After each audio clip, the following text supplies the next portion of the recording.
dar continuidade ao nosso bate-papo aqui, né, sobre avião, helicóptero, aviação e também como que o Andrei transformou isso para a vida dele hoje de empreendedorismo. Eu tinha perguntado para você qual que era a diferença entre pilotar um avião e pilotar um helicóptero, né? É isso Pode aí, falar pra gente. Então, assim, são duas aeronaves fantásticas, né? São voos completamente diferentes, mas a principal diferença para quem está pilotando, quando você está estudando o avião a todo momento ele te pede velocidade. Por isso que a gente precisa de pista, ele precisa da velocidade para voar com maior segurança. E o helicóptero, quando você faz a transição de um para o outro, o helicóptero ele pousa com quase velocidade zero. Né? Então, para quem está pilotando, existe ali um choque de conhecimentos, porque você está o tempo todo buscando velocidade para que você tenha mais sustentação, e no outro você chega a pousar com quase velocidade zero. É comum fazer os dois? Todo piloto de avião pode pilotar um helicóptero? Como que funciona? Não. Normalmente, assim, os pilotos eles escolhem algumas áreas, né? Eu acabei indo para o helicóptero porque eu fui para a aviação executiva, né? Eu fui voar para a Universidade de Alfenas e lá na empresa eles compraram um helicóptero e eu tinha o sonho desde pequeno de voar helicóptero também. Sim. E aí eu fui fazer o curso do helicóptero para que eu pudesse voar os dois tipos de aeronaves. Tá, e você fez uma vez um translado, certo? Bem de 10 dias, lá de Dallas até São Paulo, de helicóptero. Me Isso. conta como é que foi essa experiência. Isso mesmo. Eu fui buscar um helicóptero em Dallas, né? O helicóptero ficou pronto lá e a gente veio fazendo essa jornada, né? Foi uma viagem de 10 dias, onde a gente saiu de Dallas, a gente veio até na Flórida, né? Na Flórida a gente colocou ali um tanque externo, porque o helicóptero ele tem uma autonomia curta e a gente precisava fazer algumas pernas mais longas, né? Eu cheguei a voar entre ilhas 1h30 sem ter terra nenhuma, né? E quando você está voando no helicóptero, você está voando muito baixo, a uma baixa velocidade. Tô com vontade de chorar.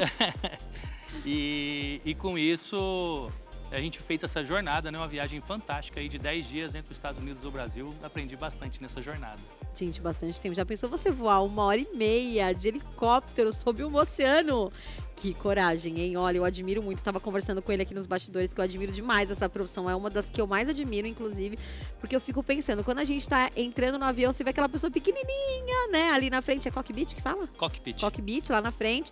Aí você fala, como que aquela pessoa daquele tamanho aí vai levantar e vai colocar no ar esse negócio desse tamanho, gente?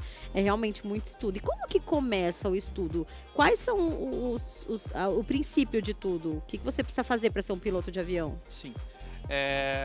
O que você realmente é uma profissão que você estuda muito, né? E durante toda a jornada, não quer dizer que você se formou, você deixou de estudar, né?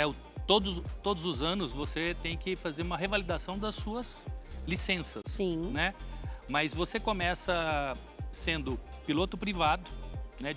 Depois você faz o piloto comercial e depois você faz o piloto de linha aérea. Ah, é? Começa assim, então, com aviões menores. Sim. Para depois você ir para um porte maior. Isso, e dependendo da aeronave que você voa, você também acaba fazendo cursos específicos para cada aeronave. Tá. Você me falou que teve um acidente que aconteceu de helicóptero, né? Sim. Conta pra gente um pouquinho. Eu já voava avião já há alguns anos, né? Eu tinha mais ou menos em torno de 2.000, 2.500 horas de voo. Foi quando eu fui aprender o voo de helicóptero. E eu tinha mais ou menos 10 horas de helicóptero num voo de instrução, a gente teve uma pane e o helicóptero caiu, né, mais ou menos da altura de um poste. Né? O helicóptero quebrou todo, mas nós dois saímos bem, tanto eu quanto o instrutor. Esse que é o medo, né, gente? Por exemplo, quando dá uma pane, a gente não sabe o que é a falha. Pode ser uma falha humana, pode ser alguma coisa só na máquina. Imagina essa travessia aí pelo oceano de 1h30 e dar uma pane. Essas coisas que a gente acaba pensando, né? Sim, mas você sabe que, assim, quando aconteceu esse acidente, eu até pensei comigo que eu não voaria mais o helicóptero, eu continuaria só com o avião. Mas aí eu fui para os Estados Unidos fazer o curso na Bell Helicopter, que era a fabricante do helicóptero que eu trouxe para o Brasil voando. Tá.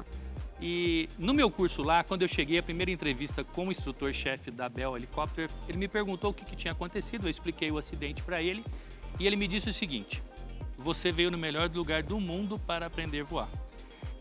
E nós saímos para fazer um voo. Ele falou, vamos fazer um voo comigo. E a gente estava voando sobre Dallas. Ele falou assim, você teve uma pane de motor?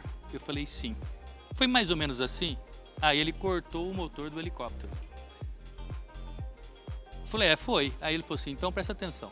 A rotação é assim, a altitude é assim, nós vamos pousar naquele lugar. E ele veio e fez um pouso bem tranquilo naquele lugar. Ele falou assim, viu que dá certo? Eu falei, vi. Então você veio aqui que você vai aprender e tá tudo certo. E aí você acabou seguindo e não desistiu mais? Sim, não desisti. Mas dá um medinho, não dá? Quando você pegou o helicóptero da outra vez? Não deu, porque assim, como você treina muito, o treinamento é muito intenso em todas as condições de emergência que você pode ter, né? Então você fica tão treinado que você não sente o medo mais. Eu acho que é uma coisa muito mecânica, é igual você fazer qualquer coisa todos os dias, no sentido de dirigir, você está, por exemplo, na frente de um computador. Eu acho que você acaba acostumando e acaba sendo automático, né? Mecânico, você vai fazendo que nem vai percebendo, né? Tá todo mundo ali, às vezes, com medo e você tá ali fazendo aquilo tranquilamente, como se você estivesse dirigindo um carro, muitas vezes, né? Sim, mas aí que tá a questão. A gente não pode achar que é tão mecânico, porque se você chega a esse ponto, você deixa... E você começa a negligenciar, às vezes, algumas coisas que são de extrema importância. Tipo? Pode ser que você pode chegar em algum dia, por exemplo, todo voo, é importante que você faça uma inspeção pré-voo, que você entenda como é que tá, você faça todo o planejamento de voo. E se você começa a enxergar que aquilo é algo tão normal, pode ser que você negligencie alguma coisa e isso pode ser o causador de um acidente lá na frente. Entendi. Bom, falando, né, em planejamento, né? Você estava me contando que você fez uma transição de carreira, né? O que levou você a pensar em fazer a transição e como que os seus conhecimentos, né, como piloto, te ajudaram na carreira que você tem hoje? Sim, hoje eu atuo na área de tecnologia, né? Eu trabalho com uma mentoria para profissionais de saúde, né? A minha mentoria chama-se O Médico do Futuro. E o que a gente traz nessa questão, né? Primeiro é trazer para o médico a questão da valorização dele, né, da importância dele perante a sociedade, né? E todo esse conhecimento da aviação mostra aqui, porque quanto mais planejamento você tem, olhando para o seu futuro, você vai fazer uma jornada com poucos riscos. E a aviação me trouxe esse conhecimento, né? Então a gente trabalha junto com esses profissionais, mostrando para ele como que ele enxerga o futuro dele, como que ele pode ter uma jornada do momento atual dele até o futuro que ele tanto deseja, de uma forma que ele não tenha riscos e que ele consiga alcançar aquilo que ele está desejando.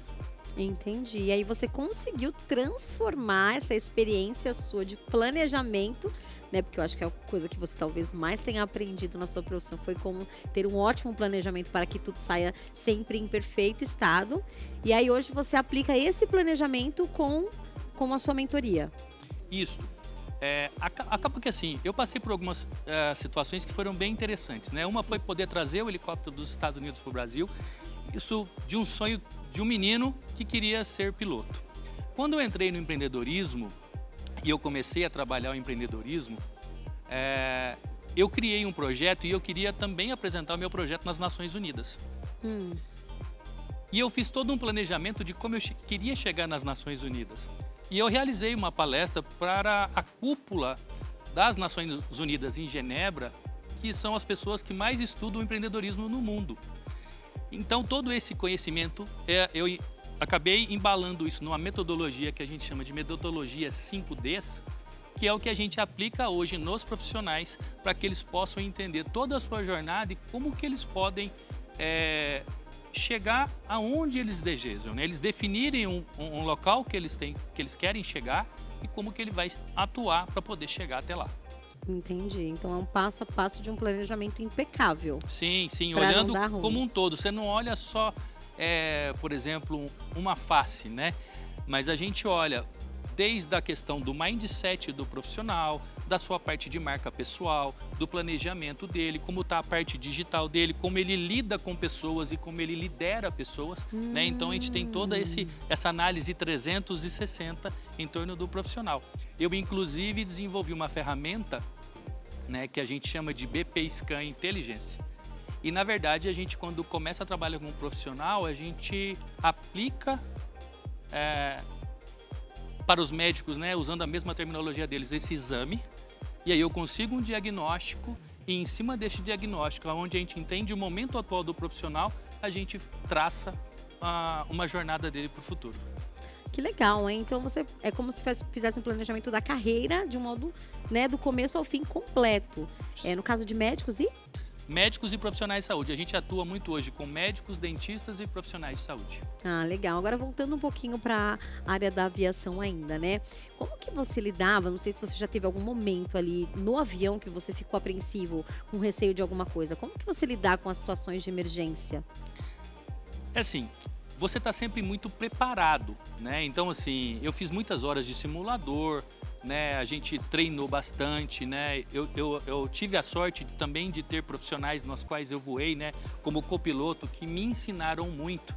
E um grande ensinamento, né? Que eu recebi de um desses profissionais, é o que a gente traz até hoje, né? É de pensar o seguinte: se você está num avião que voa 200 km por hora, o seu pensamento tem que estar no mínimo a 201. Se você está num avião que voa a 800 km por hora, o seu pensamento tem que estar a 801.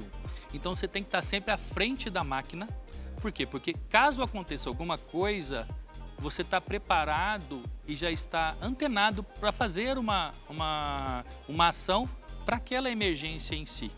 Se você não tem esse tipo de atitude, né, e se você está, vamos pensar assim, você não está tão ligado no voo, pode ser que a coisa aconteça e quando você for tomar alguma ação, algo tarde. pior já seja tarde. Você já passou por alguma situação de emergência, assim, de ter esse 801, esse 201 ali para ser utilizado?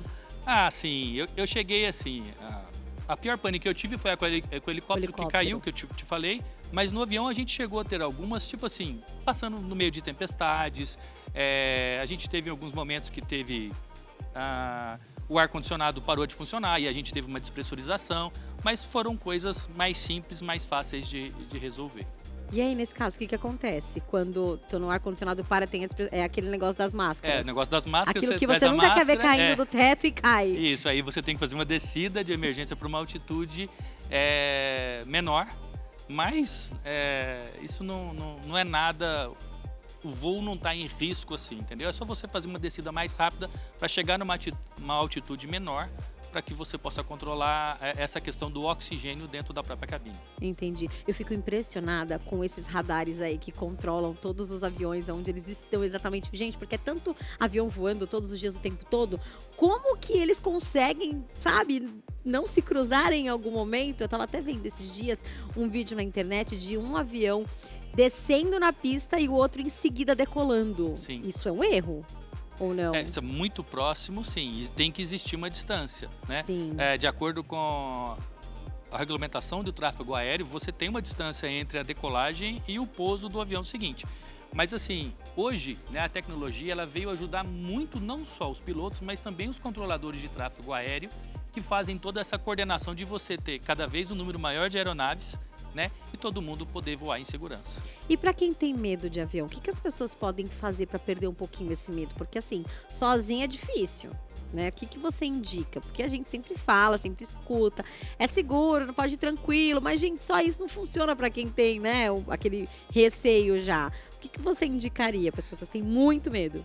O que eu falaria é o seguinte: confia que tudo vai dar certo. Quer dizer assim, hoje se a gente der uma volta aqui em São Paulo, com certeza a gente vai ter muito mais acidentes de carro do que o de avião. O avião, quando acontece alguma coisa, ele chama muito mais a atenção e por isso que ele fica muito mais em evidência. Mas o avião, o transporte de passageiros por avião, ele é estritamente seguro, né? Então, assim, a pessoa ir tranquila, fazer o voo com tranquilidade. Hoje, né, você tem aí praticamente em todos os aviões a telinha lá, então você pode assistir um filme, você pode jogar, você pode conversar. Então isso vai acabar te distraindo. Sim. E você vai fazer um voo mais tranquilo. Tenta fazer de tudo um pouco, né? Coloca um filme, toma um remédio para dormir. Sim, é isso daí. Para não ver nada disso. Agora, antes da gente finalizar aqui, a gente estava conversando sobre aquela... como é que a gente estava falando? Aberto? Era... que eu te falei que ele desceu assim? Sim, é uma turbulência de céu claro. Céu claro, é isso, né? Isso. ele falou que geralmente acontece na linha do Equador, Na quando linha vai do trocar de Equador. hemisfério, quando você tá indo de um hemisfério para o outro, né? Isso. Pode ser que aconteça ou sempre vai acontecer? Não, pode ser que aconteça. É porque é o seguinte, se a gente olhar, quando você estuda meteorologia, você vai aprender que a circulação dos ventos entre os dois hemisférios, né, eles chegam e na linha do Equador eles se encontram. Então, por causa desse encontro, né, que você tem perto da linha do Equador, que é uma linha que a gente chama de ITCZ, né? Nessa linha, onde você tem os ventos fazendo um encontro e subindo, você pode estar passando ali com o avião e em algum momento você tem uma turbulência de céu claro.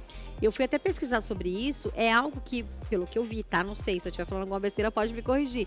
É algo que os pilotos não conseguem prever muito, pode acontecer. Então, assim, a gente tava no avião, normal, de repente ele caiu como se fosse uns 2 metros de uma vez, assim, mas logo já levantou, claro, um leve infarto, né? Parte direita toda paralisou, tranquilo, mas assim, depois normalizou. Eu falei até assim, gente, que não aconteça de novo. Se acontecer de novo, eu acho que meu coração não vai aguentar. Mas assim, foi uma coisa muito rápida, logo já passou. E aí eu vi sobre essa questão do vento a céu aberto. Sim. Tanto que assim, eles falam que os pilotos não conseguem prever que tinha gente em pé, tinha gente no banheiro. Sim. Que geralmente quando tem uma turbulência, eles avisam, né? Sim. Ó, coloquem o cinto que a gente vai passar, tal, pela turbulência. Ninguém avisou nada, tinha uma pessoa no banheiro. Imagina o que aconteceu com ela lá dentro. Tipo, deve ter, né? Enfim. Mas são coisas que podem acontecer, mas mesmo assim não aconteceu nada grave, ficou tudo bem com todo mundo, então realmente é algo muito seguro mesmo, né? Sim, com certeza. Então é isso, a muito gente pode ir tranquilo. tranquila, sem medo de ser feliz. Gente, vai trabalhando a cabecinha, se prepara antes, que eu tenho certeza que vai dar tudo certo. Sim, se prepara, vai pro voo tranquilo, aproveite a jornada, né? Porque aí você vai ter uma viagem bem legal. E aí Sim. você aproveita todo momento da sua viagem, seja negócios ou seja lazer. Com certeza. E parabéns, viu, por você ter conseguido transferir isso de alguma forma para o seu trabalho, né? Quem diria, né? Você pegar um planejamento que você aprendeu como piloto de avião e hoje está aplicando uma mentoria para planejamento de uma área que é totalmente diferente da sua. Né? Então você consegue analisar como é que funciona. Você estuda a vida da pessoa para saber o que ela precisa fazer para melhorar, para ir no caminho certo. Como que é essa análise? Sim. O primeiro passo, né, é a gente trazer a pessoa para um autoconhecimento, dele entender o momento atual dele. Segundo, é fazer ele ter uma visão de um futuro, Certo. da onde ele quer chegar. E aí, o que acontece é que muitas das vezes as pessoas não têm esse olhar para o futuro. Sim. Ele não consegue ter esse planejamento. Então a gente, junto com ele, define esse futuro, né? E cria esse planejamento para essa jornada. E traça uma rota. E você teve que se reciclar também para isso? Se Sim, reinventar em alguns momentos? sim. Eu tive que... eu me formei em marketing, né? E venho estudando muito sobre isso, porque assim, como na aviação você também não pode nunca parar de estudar, né? Nessa vida do empreendedorismo, né? O empreendedor nunca pode também parar de estudar e se reciclar, né? Porque é um mundo que está em constante mudança. Tempo todo. E a gente tem que trazer todos esses conhecimentos para quem está com a gente nessa jornada. E uma curiosidade que eu não sei se você respondeu no começo, na verdade eu não sei se eu perguntei. Por que você fez a transição? Você percebeu que podia aplicar, né, de uma outra forma? Você não queria mais ser piloto? Por que você trocou? Não. Deixa eu só te fazer uma ressalva antes. Tá. E aqui acho que está uma grande característica de um trabalho que a gente realiza diferente dos demais. Tá. Porque assim, como piloto, eu tô junto com a pessoa o tempo todo. Então, por quê? Porque o piloto está dentro do avião. Então, assim, naquele momento que eu tô junto com meus mentorados, eu tô de mão dadas com ele e a gente vai junto na jornada. O que você me perguntou sobre essa transição, né? Eu estava na aviação, mas eu sempre fui um amante do empreendedorismo. Eu sempre gostei dessa questão de como gerir, de como tocar as empresas. E eu fui trabalhando muito isso. Inclusive, criei projetos sociais e uma dos projetos, né, foi mostrar esse projeto para o pessoal da ONU na época, né, que era levar o empreendedorismo para a escola, né, da importância dos alunos hoje ter esse tipo de conhecimento para que eles pudessem aplicar, porque eu acredito que quando você entende essa questão do empreendedorismo, você consegue mudar a jornada da sua vida.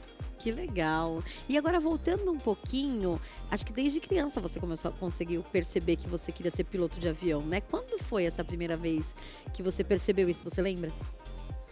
Olha, eu sou do interior de Minas Gerais, de uma cidade chamada Alfenas. Certo. E desde pequeno, né, tinha uma empresa lá que tinha um avião, esse avião passava em cima da casa do meu avô e eu falava assim, um dia eu vou pilotar esse avião. Eita. E quando eu fui pro colegial, né, a gente veio morar em São Paulo e a primeira coisa que eu falei pro meu pai foi, pai, eu gostaria de fazer o curso de piloto. E aí eu tive a oportunidade, eu fui para o Aeroclube de São Paulo, né, e eu me formei piloto comercial no Aeroclube de São Paulo. E imagina só qual foi meu primeiro emprego. Nessa empresa que desde pequeno eu falava que eu queria voar aquele avião. Uau, tá vendo só? Como as palavras têm poder, como a força do pensamento, como a nossa Sim. fé. A nossa fé, a nossa Em primeiro vontade. lugar. E essa questão de você estipular onde você quer chegar mesmo, Exatamente. entendeu? Já entra o planejamento, Já né? entra. Então, porque você canaliza toda a sua energia, né, para você alcançar aquilo que é o seu desejo. Exatamente. Olha só, esplêndido, viu? É legal. Muito bom, viu? Adorei o bate-papo. Muito obrigada pela sua presença aqui. Depois volta mais vezes pra gente conversar mais. Adoro esse assunto. E, por favor, deixe seus contatos para quem quiser conhecer essa mentoria, né? De um bom planejamento para você conseguir alcançar o seu objetivo. Fica à vontade. Tá joia, Kelly. Quem quiser conhecer um pouco mais, é só acessar o meu Instagram, é o @andreifaria, ou acessar o meu site, andreifaria.com.br. Tá joia? Então, para quem acessar o site também e falar que nos assistiu aqui no programa junto com a Kelly, eu vou ter um presente. É só me marcar lá e mandar uma mensagem que eu mando um presente para vocês. Eba, tá vendo só? Já vai ter presente. Então aproveita lá, já entra em contato, porque, gente, faz parte e vai ajudar muito você aí na sua carreira, você ter um bom planejamento feito por uma pessoa expert no assunto. Muito obrigada, viu, pela sua Tá. presença.